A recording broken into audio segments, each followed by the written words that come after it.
Let's get started. So first of all, I just want to say thank you, everybody. I know that it is 5 o'clock, and apparently it's getting dark outside now that daylight savings time happened. So thank you for being here at the end of this day. Hope that Dreamforce has been going well for you guys so far. Today's session, we're going to talk about how you can create custom Lightning components without writing code, and how you can use those components within Lightning Experience. So I'm Zach McElrath. I'm a principal software engineer at Skuid, and we are, it's just gonna be me today. So let's get started. We got a lot, we're gonna go through a lot of crazy stuff today, but let's set the stage. What is this? I'm sure you guys have seen this in a number of different places over the past few days and over the past year. This is an example of Lightning App Builder. So Lightning App Builder is an extension on Salesforce's page layout editor, which lets you customize some of Salesforce's user interface. Now, Lightning App Builder takes Page Layout Editor a good step farther than where it was able to go with additional components and additional functionality. But there's only so far you can go with Lightning App Builder. And as you listen to your users day in, day out, they have things they want to do. There are custom processes that define your business. And as you start to dig into Lightning App Builder, you very quickly say, well, that's great, but I want to do this. I want to do that. And the standard components only go so far. Now, this is a quote from Farhan Tahir. He's Senior Director of Product Management with Lightning Platform, very involved in Lightning Components and the Lightning App Builder. And he said the goal with Lightning App Builder is to let everyone, admins, admins, business users, be kind of like developers, to be able to customize the experience within Lightning Experience. However, usually what that means is you're reaching into the App Exchange for other components to extend what's there out of the box. And pretty quickly you find, okay, well, there's some stuff out there in the App Exchange, but eventually you're just like, well, there's nothing that satisfies what I'm looking for. This doesn't do what I want. It only goes so far. So, well, I can write code. I can extend this. There's a whole thing called Lightning Components where I can start writing code. And like, hey, that sounds a lot like Visualforce. I mean, we had components in Visualforce too. But ultimately, at that point, you're writing code. So I'm just going to do the brief story of writing code. So you say, all right, well, I want to do this for my users. That sounds great. I found some Trailhead module. I started writing some. I threw up some component markup. I copied and pasted this from a Stack Overflow post or Trailhead module. It's like, OK, well, now I want to talk to Salesforce to get some data into my component. And so that involves writing a Lightning component controller.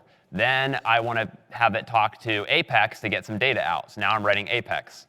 Now I want my component to be interactive and talk to other components. Now I have to add this thing called Lightning Events. And then I have to hook up my component to listen for Lightning events, and I have to write code to do that. Oh, and now I want to style it. Well, I have to understand the Salesforce Lightning design system with all their divs, classes, spans. I need to understand all of that and theme it. It builds up really quickly, and at the end of the day, or week, or a few weeks, you're like, well, I just built something, and now my users want something different. No! I spent all this time writing code to do this. And there is a place for code, but if you're trying to build a bespoke custom experience for your users that is tailored to their expectations, writing code does not scale because you end up being behind the curve. You can't keep up with the demand. Things change. Requirements change. By the time you've implemented something in code, it may be outdated. You just say, that's not what I wanted. Or you roll it out and they're like, but wait, that doesn't really meet what I thought it was going to do. You're like, well, that's too late. It's 6 months later. We built it already. Well, we couldn't have seen it until it was done because it was all code. We had to see it in complete stage before we knew what was going on. So what's the answer? Are we stuck just writing code and creating code debt? Let me say there's another way.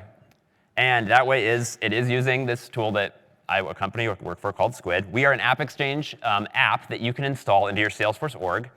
Let me tell you about it. So here is an example of our page composer, where you can assemble components and you can drag and drop them into a page and really, really quickly build functional apps without writing any code. And so we've had a number of of different people assess what you can do with Skuid. And we've seen 73 to 90% faster development cycle. This is we're talking to large enterprise customers. And this is actually something that, I'll get to in a second, Forrester assessed us, and I'll show you what their results were. So with Skuid, you get all the benefits of Lightning experience, but you're able to provide a custom, bespoke experience at a fraction of the time and the expense of custom code. So Lightning App Builders is kind of at the area of the spectrum where there's no code, and then you move into Lightning Exchange, where you're trying to get third-party components that other people have gotten. But Skuid helps you replace the other side of code with more no code. You can add additional functionality without writing code again. So I would like to say that Skuid plus Lightning is a winning formula for rapid innovation. So Skuid was assessed. They said that you could do in a 1-month payback period, you could get a 365% return on investment. So this is, Forrester assessed us with a number of our largest customers and a much, much faster development cycle. So where can you use Skuid in Lightning Experience? Basically anywhere that you can use Lightning components, you can use Skuid.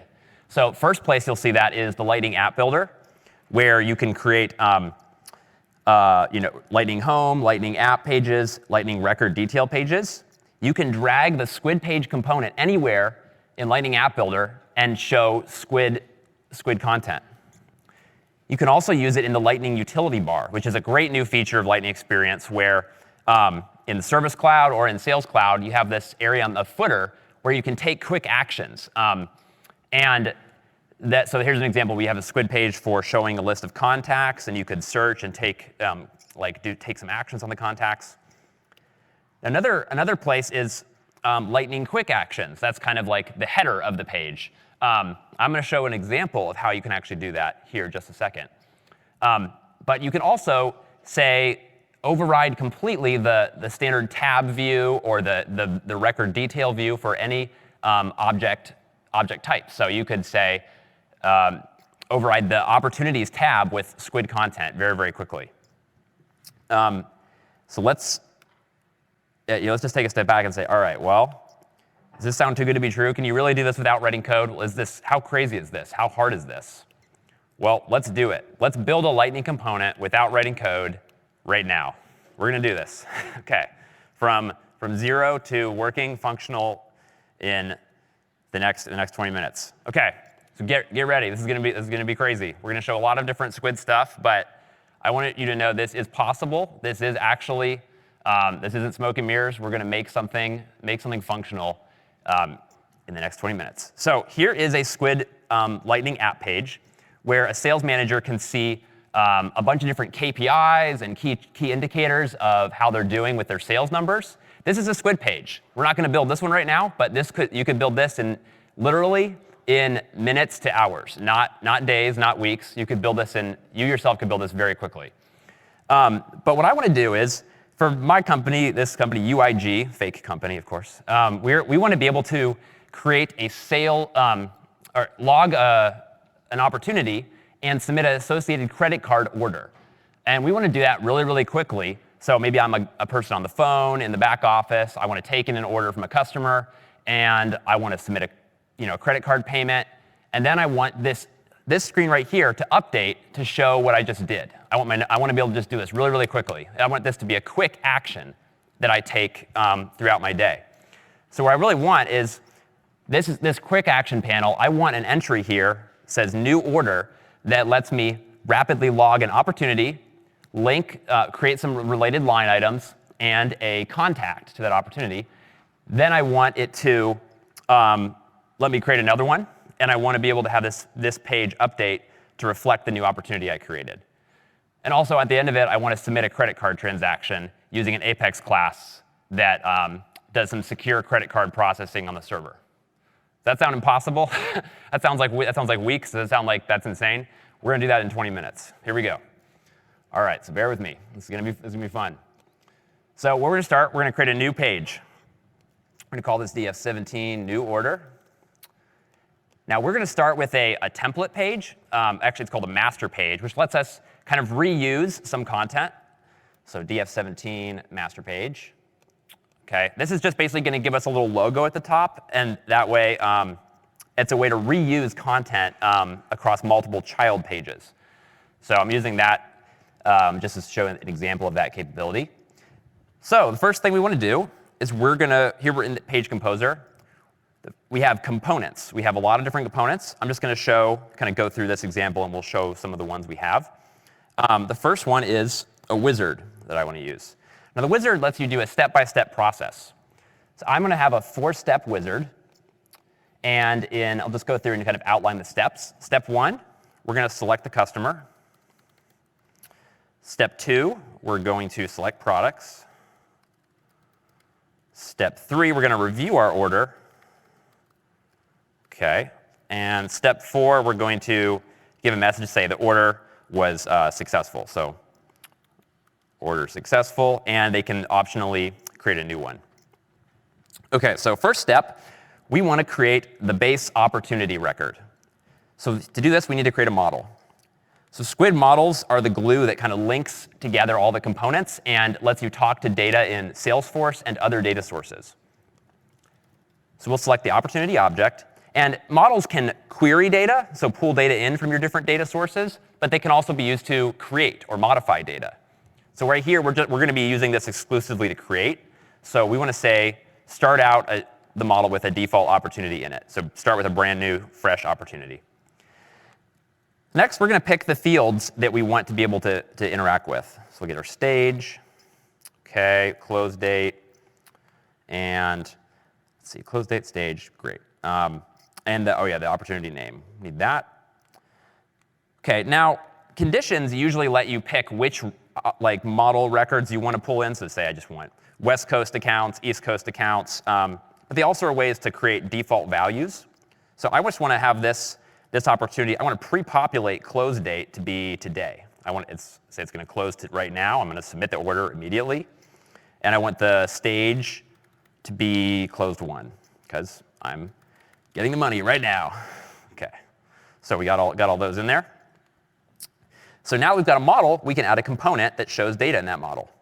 So we'll drag our form editor component in. We'll put it in edit mode and turn off this. We can have as many columns as we want, 3, 4, 5, 20. That would be terrible. Don't do 20. But you could have as many columns as you want. I just want 1 for this example, because we're going to be putting in this tiny little quick action area. So the only fields I want the user to actually look at, everything else is going to be pre-populated, are account and name. Now, I'm going to relabel this. I'll just say customer instead of account. I'm going to call this order name. That's great. OK. Now, I don't want to show the header. I'm going to try to make this as simple as possible. So there we go. We got those fields. The next thing we want to do is create a related opportunity contact role record. So this is going to be a record related to our opportunity.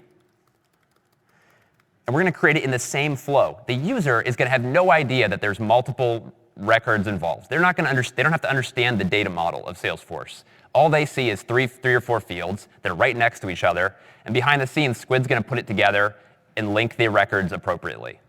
So you're building apps that behave the way people think, not the way computers think.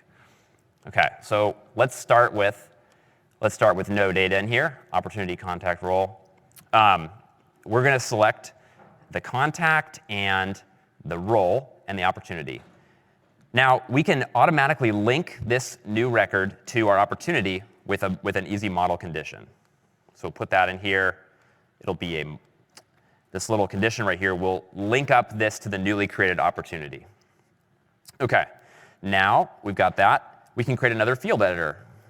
And we can just clone this one just to go a little faster. Switch it out to a different model. Clear out these fields. And we'll put in our contact and a role. OK? Now, for the contact and role, make these both required. So that's basically step 1 of our wizard. That's great. Let's move to step 2. But before we go on, we don't want to let the user move on until they've selected not only an account, but a contact. So we'll say, please fill out all required fields. OK? And then we're going to say account. We'll say the contact's got to be selected. Can't be blank. This is known as conditional rendering. Skuid lets you do conditional rendering at a very, very granular level. Individual tabs in a tab set, fields in a form or field editor. You can conditionally render content based on that. Okay, so we'll say opportunity. We have to have our account filled out. Great. Account can't be blank. Okay. And then we want to move to step 2. But the one thing we forgot about was what I want to do is as soon as the opportunity account is filled out, I want to pre-populate the name so the user doesn't have to write a boilerplate name. So here I'm going to bring in actions. What I want to do is say whenever this opportunity row's account field is updated, I want to go populate the name field. So I'm going to use Squid's action framework to go do that. We'll say field is, say the name. I want to set the name field to be, so as soon as I select an account, I'll have access to the account's name. And I'm going to say account name, credit card order. I'm going to use some merge syntax to kind of get that in there. The other thing I want to do is I want to create a new, I don't want to let the user create the contact until they've picked that account. So we'll create a new row in our opportunity contact model. And that will be, I think that's it. We just set that. OK. And now we've got our step 1's done. Step 2, we want to pick products for the user to choose from. To do this, we're going to use a deck component. But we need to have a model first to let the user pick which products they want to show or they want to select from. So we'll add another model. This one we're actually going to query for data. We're going to pick about, we'll let 100 records in here. And then it's going to be on our price book entry model in Salesforce. So let's pick the fields we want to show. We want to show the related product and the price book's default price. We have a special thing in Skuid where you can show an image associated with anything. So we have a product image that we've got linked to this product.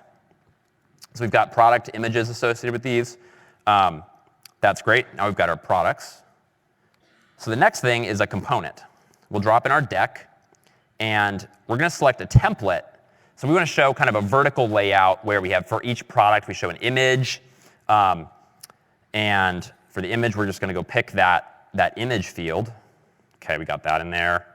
And then we want to show the product. We want to show the product name. So this is actually in the product name field. OK, there we go. So we'll show that right there. Then we don't need a field editor. We're going to just drop that out. Then at the bottom, we'll have a button that lets us add the product to our list of line items. So we'll call this add to order. Just say add, boom. OK, now we'll center this. We'll put it in the center of the UI. That's cool.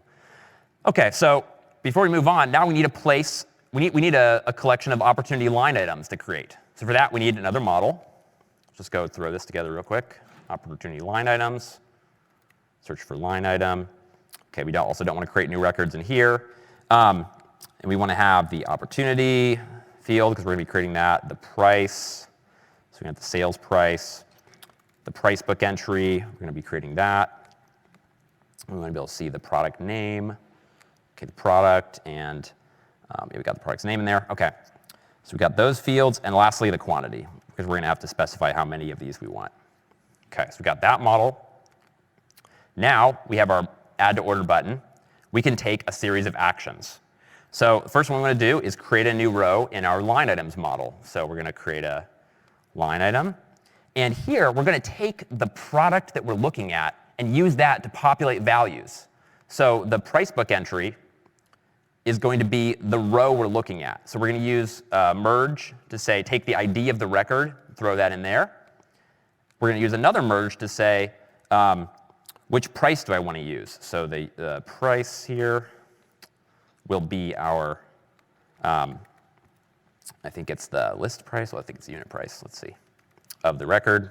Let me just double check that real quick.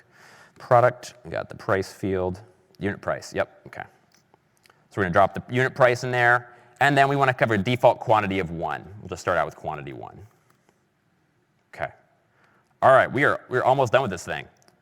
We've got our carts all filled out, ready to go.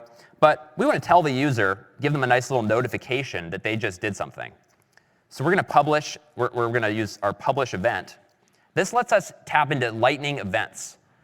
We're going to show a Lightning message.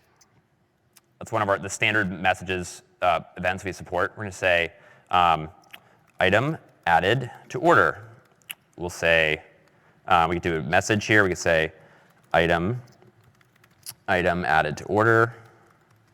And we'll drop in the name real quick. Just kind of a user-friendly way to show what's going on. OK. And then, actually, this is going to be within the price book entry. So I'm just going to throw that in right there. OK. And then now we're done. Now, after we've got that added to the order, finally, our next step button, we're going to move to step 3 of our wizard. So we'll go to step 3 when we click this button. In step 3, we're just going to quickly review the order. So we'll drop a table in, which lets us review all of our items. So we've got the, let's do selected fields. We got our list, our product name, we'll throw the name in there, and our price. So unit price. Actually, this is wrong. Let's price book entry, list price, and then quantity. Let's see why it's not showing up. Let's get the quantity in here. I think I must have forgotten that. Opportunity line items, we'll get the quantity in. OK, quantity, put that in there. Oh, I'm in the wrong model, that's why. Yep, that can't work. Add our fields, there we go. OK, price book entry, product, almost done with this. Quantity, price, boom, OK. Got those in there. And this is just going to let us really quickly take a look at what we've selected. OK, we'll clear some stuff out of here, make it nice and clean, so it looks really good in our quick action. And lastly, we're going to take the user to step 4. But actually, this is where it gets really powerful. We are going to submit our order. So label submit order. We'll move to the right. First thing we want to do is give the user a message again saying we're about to submit an order. So we'll submit the toast message. OK, we'll say submitting order. OK. Message will be order in progress. We could throw in some information about it, but for the sake of time, I'm just going to do that. Let's make it take 1 second, then it will go away. Just do a little info, make it be an info message. Now we get to where we're actually taking action on our data. We're going to save all of the changes in our opportunity, contacts, and line items. And if there's any problems, we're going to ensure transactional integrity by rolling back everything. If anything fails, we're going to throw it all away and start over. So nothing gets half committed to Salesforce. Next, we're going to go, once we've got the opportunity created, we're going to do something really cool. We're going to run a data source action. Now, Skuid has lots of different data sources we connect to. There's a lot in this org, but Salesforce, we're just going to run a Salesforce action. So we support a lot of different native standard Salesforce actions, like sending emails, submitting for approval. For developers, this is really awesome. You can run a flow. So if you have a flow in the background that takes a few parameters, you can invoke that flow, pass in some data from the Skuid page, get a result back, and throw that into the Skuid page. You can also write custom Apex if you use invocable methods. Invocable methods are awesome. That's what we're going to use here, because there is times when Apex makes sense. Doing sensitive credit card transaction processing is a good example of that. You might have a library in Apex to do that. And we want to let you tap into that without having to write any extra code. All you're basically doing is picking the Apex action, and then we're going to feed in some data. Now, for the sake of time, I'm not going to let the user select a credit card number. We could do that. But I'm just going to throw in a dummy number, 666-777. OK. And now I'm going to send up the name of the opportunity I'm creating through a merge. I'm going to send that in. OK, got the name. I'm going to drop in the amount. So that's all the credit card number invocable action thing needs. OK. Now we've done that. Assuming everything goes well, we'll publish another event and say, hey, all was well. We made it. We processed our credit card transaction. So we'll say, do a message here. Order submitted. And then a message, we're going to get back from that action. We're going to get back some data. And specifically, there's a transaction ID. So we're going to show that. We're going to tap into the previous action's result and grab off parameters. So there's a transaction ID parameter that comes back. We're going to throw that out so we can see we actually did something. Let's have this go away after about 2 seconds. And we'll make it a success message. OK, one last thing. In order to tell that, or going way back to that opportunity screen, in order to tell that screen that we did something, we're going to publish a custom event. So this is really great. It's an event-oriented model of building things. We're going to specify a custom event. We're going to say opportunity created. And our other page is going to be listening for that. We're going to go show how that's set up.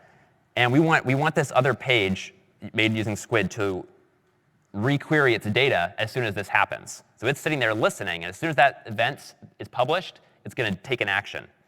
Now, we can also talk to other Lightning components. So this is great. It can talk not just to Skuid, but to any other Lightning component just by extending this publishing scope to other Lightning components. Now, there's docs on our website about how to do that, but that's a very powerful way of inner Lightning component communication.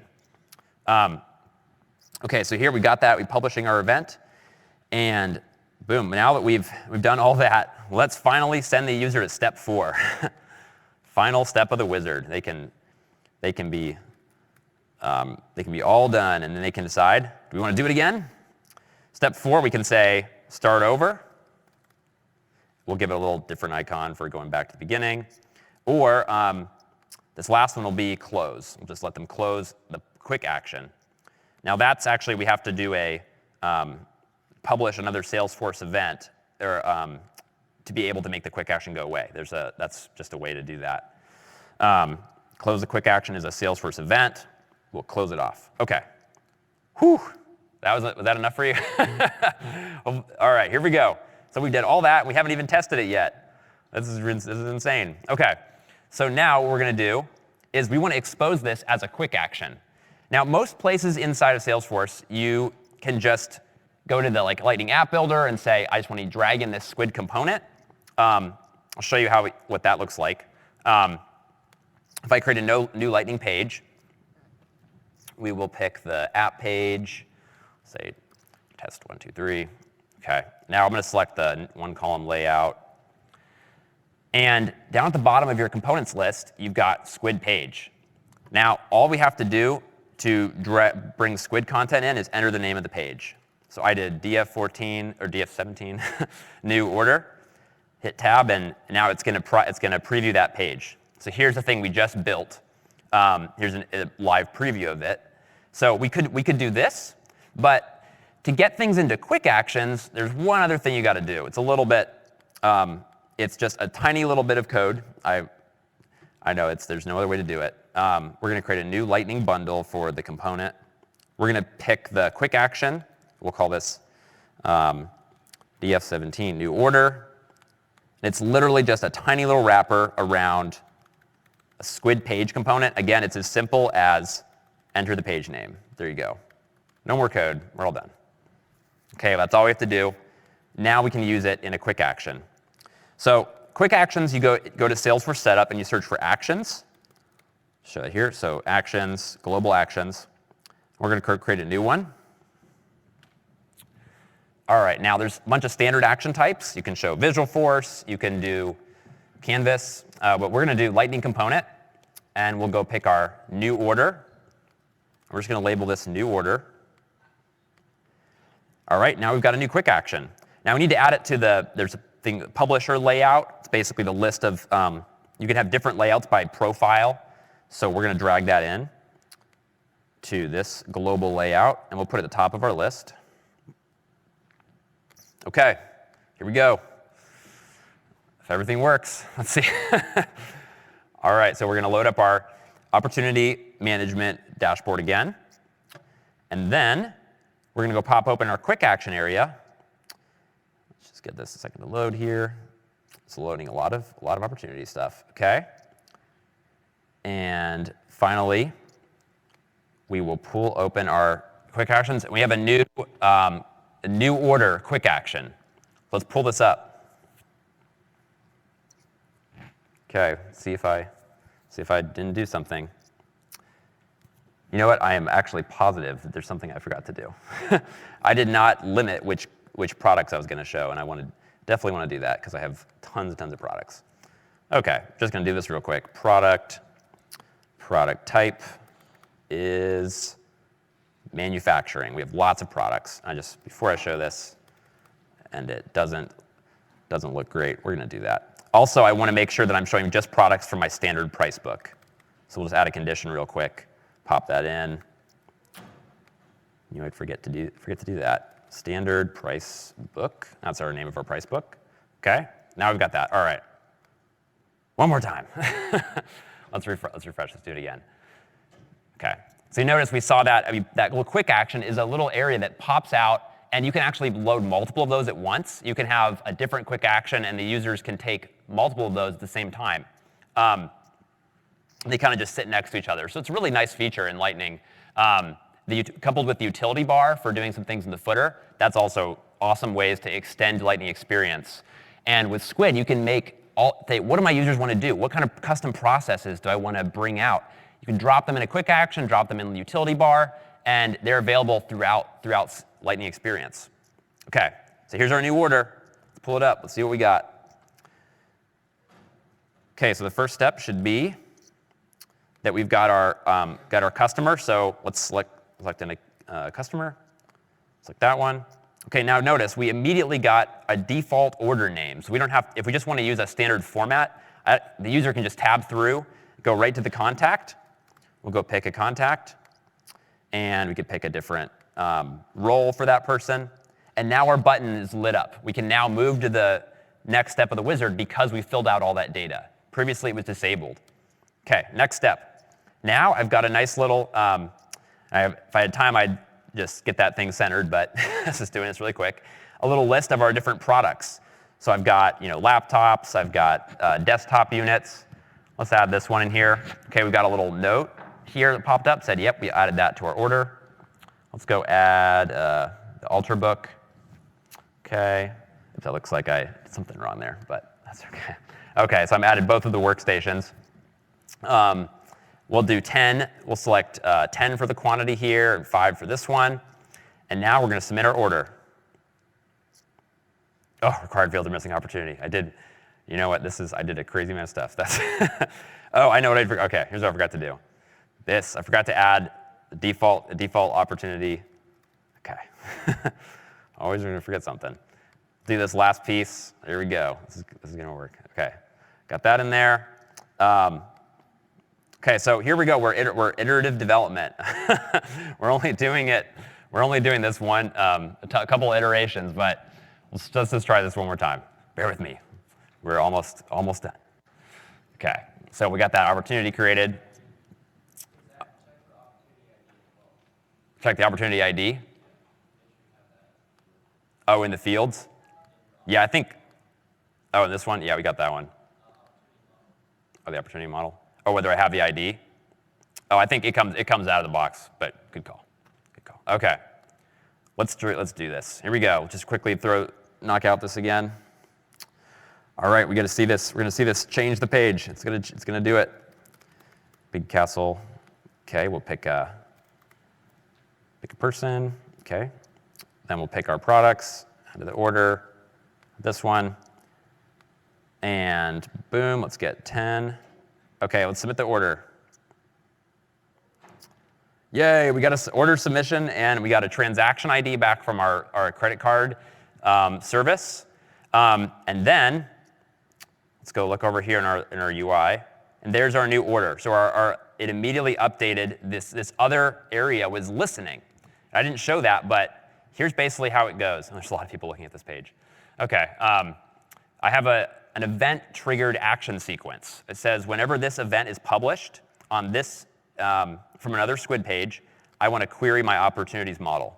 That's all it is to set up. That's how easy it is to set up inter-component communication. Specify an event name you're listening for, and then you say what you want to do. Series of actions. So we've got our page updated.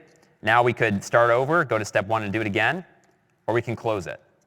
So, okay, that was a whirlwind craziness about how to create a custom business process and add it into Lightning experience.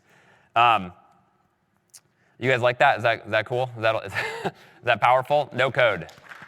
All right.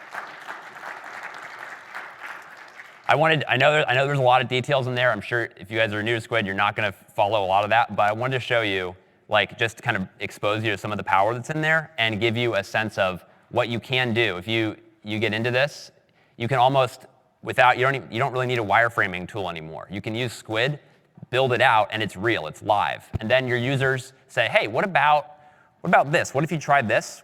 We have a feedback feature which lets users submit feedback on pages you've made, and you can take action on that. You can continuously improve and respond to their feedback.